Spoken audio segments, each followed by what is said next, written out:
My father was right. Gotham is a hungry, wild, and deadly place. When it wants something, you hand it over, or you beware. But the same is true of Batman. Today on the Comic Book Report, Batman, Black Mirror. Stick around and check it out.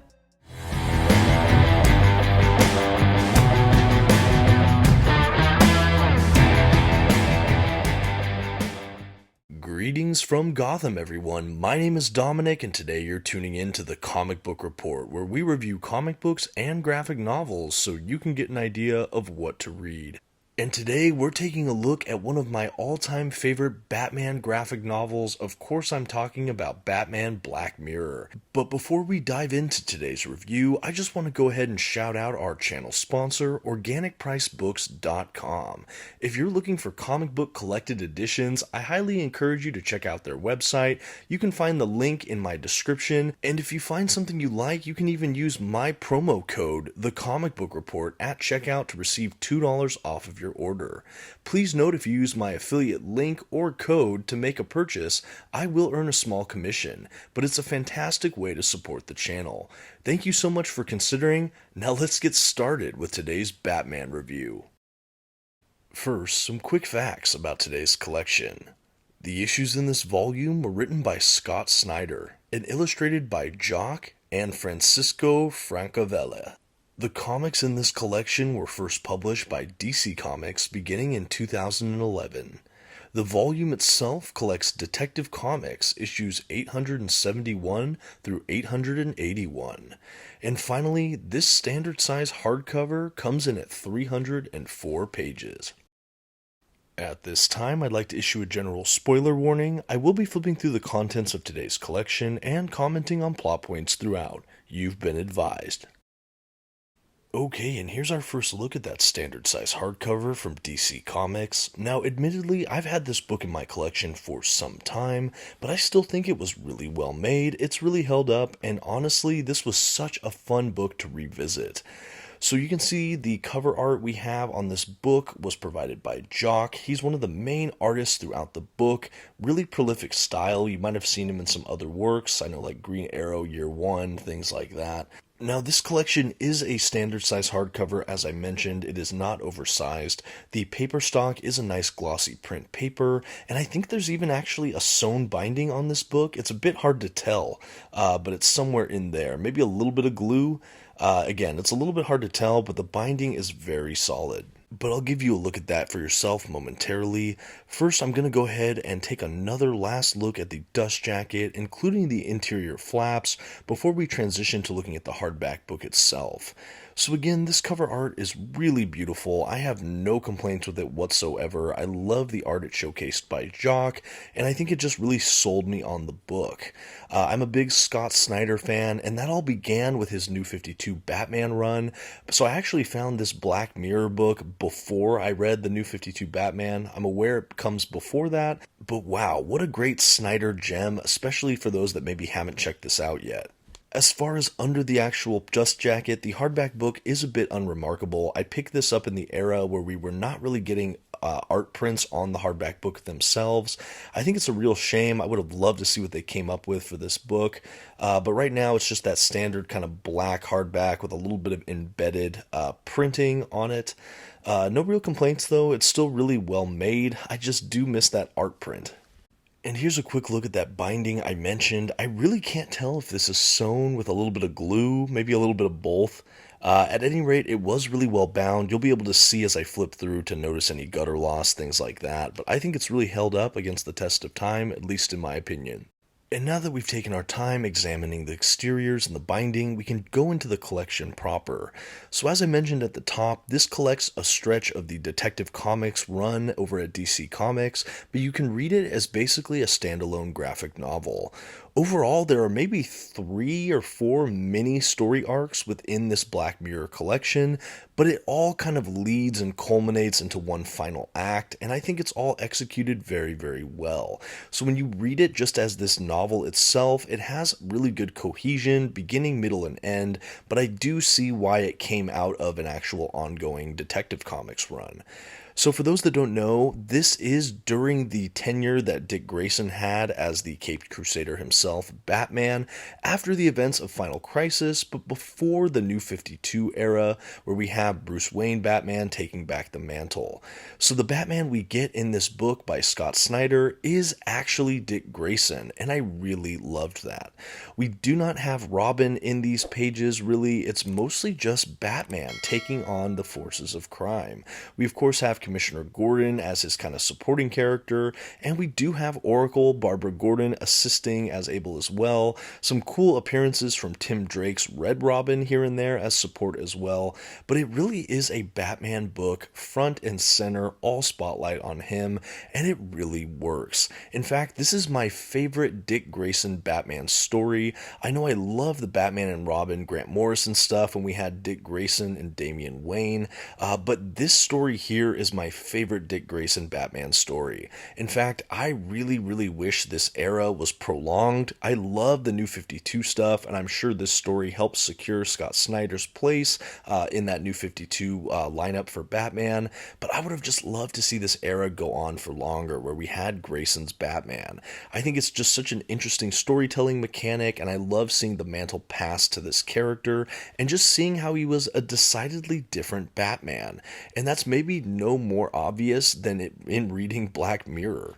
One thing I will note about this collection is that this is definitely a kind of darker, atmospheric Batman story. If you're a fan of kind of psychological thrillers, murder mysteries, and just dark crime stories, this is really for you. Yes, it is a Batman book. Yes, we see him in the cape and cowl, but there is this kind of gritty, trying to catch a serial killer vibe to this book that, while Batman does work when it's dark like this, you don't always see him go quite this bleak, and I really liked that. And I think that juxtaposition with Dick Grayson's usually pretty rosy demeanor was a really great contrast. We get to see Dick Grayson kind of frayed and pushed to the edges kind of psychologically, mentally, as he's still really trying to establish himself as his own Batman. We have him really just pushed to, like, again, like the brink, the breaking point, and seeing how he deals with it. The first major story arc has to do with kind of black marketers who are auctioning off used super criminal devices like old Joker toxin, old kind of Mad Hatter's equipment, things like that. And we have Dick Grayson basically trying to find where this is all happening and to prevent this from going any further in the city. The kind of inciting incident that kicks off this book is that a kid's kind of being bullied, and he basically gets a serum that is kind of similar to what we see like Killer Croc looking like. He kind of mutates and starts eating this other little boy. It's really horrifying, but again, that kind of is the breadcrumb trail leading to this hidden auction. We have Dick Grayson dressing up as one of the basically elites of Gotham at this auction. He's outed and discovered as Batman. He is subsequently poisoned.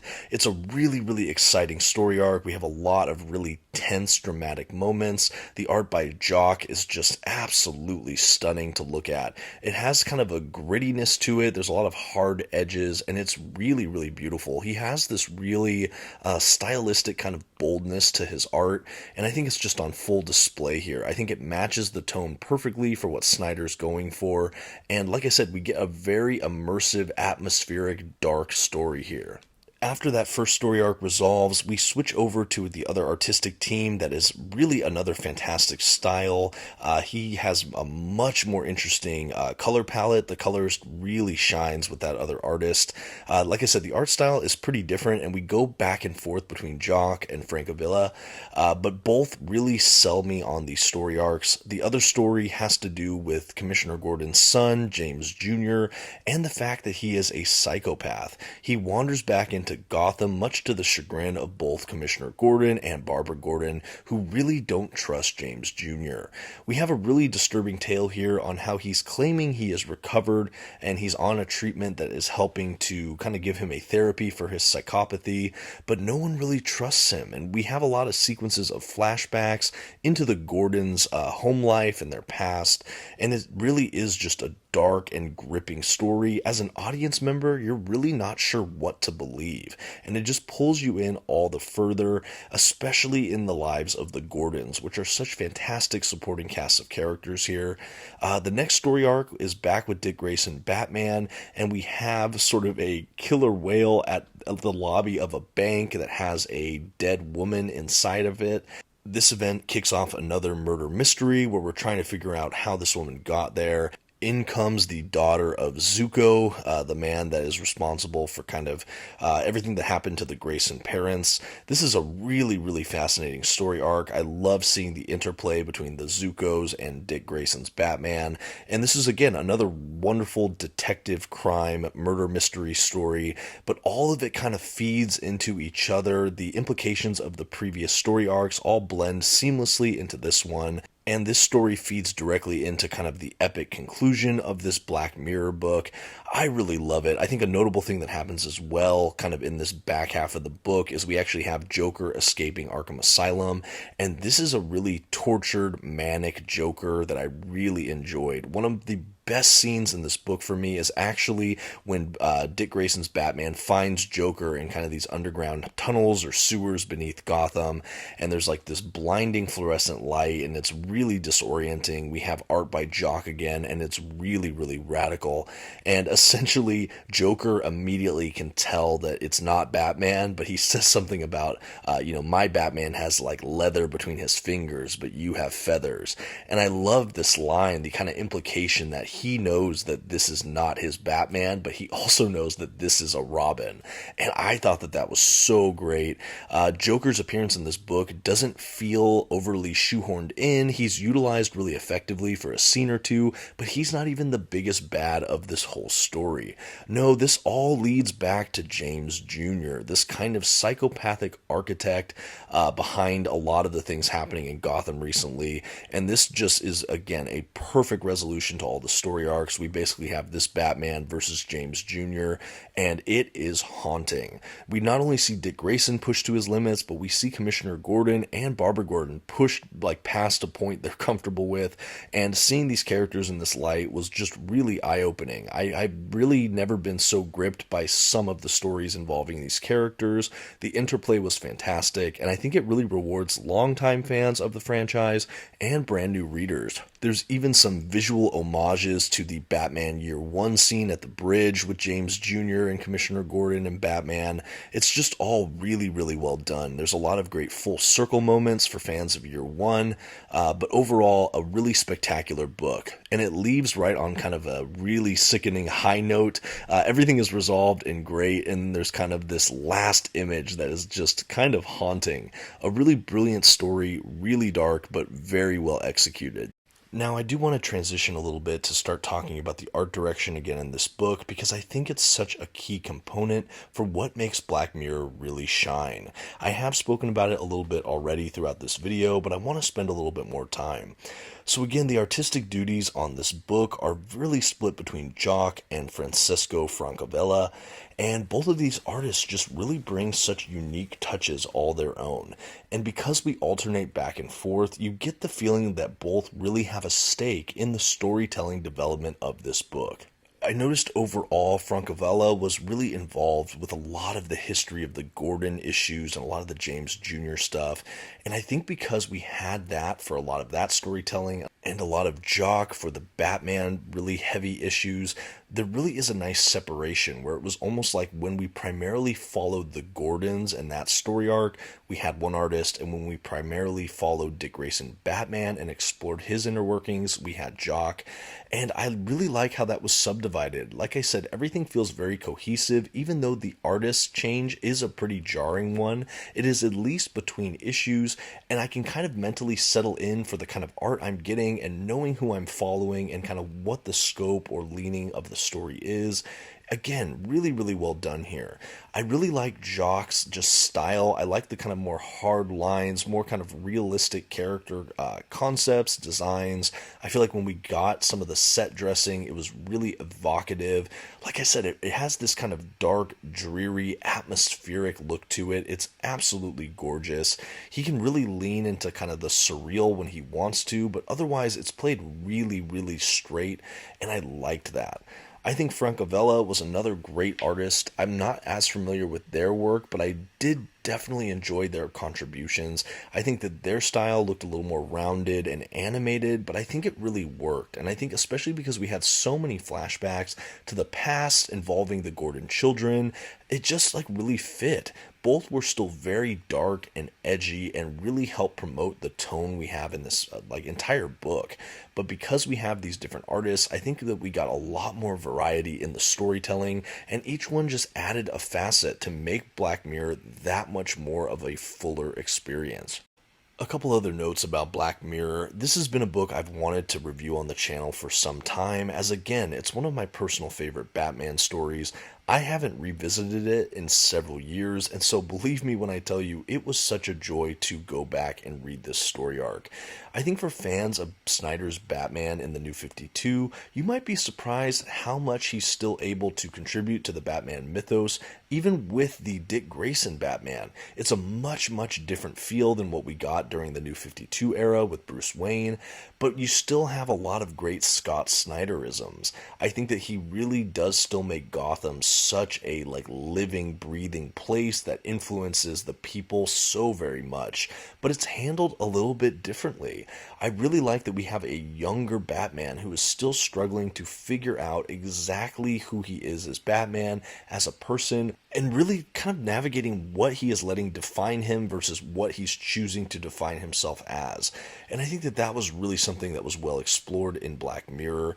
Obviously, Black Mirror is this idea that we're looking at a darker reflection of how things are. It's a really good just analog for Gotham City as a whole and kind of this dark, corrupted nature or influence the city seems to have on people. But it's also really about like taking stock and seeing what's there and what is kind of your perception of the things you're seeing around you and in this place. And we get to see some dark and twisted versions of a lot of people, places, things in some really grotesque ways. You know, like I think the examination of James Jr. is certainly one of the most fascinating aspects of this book.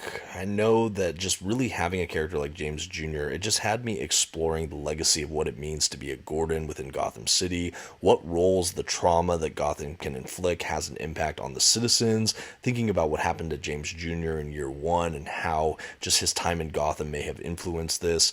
Just fascinating. I think that this book was so well executed. I love that we got a really in-depth detective story or two here. I think that that's such an essential aspect of Batman, no matter who's under the cowl, and I think Snyder nailed it with Dick Grayson here playing detective. Really, really just well done.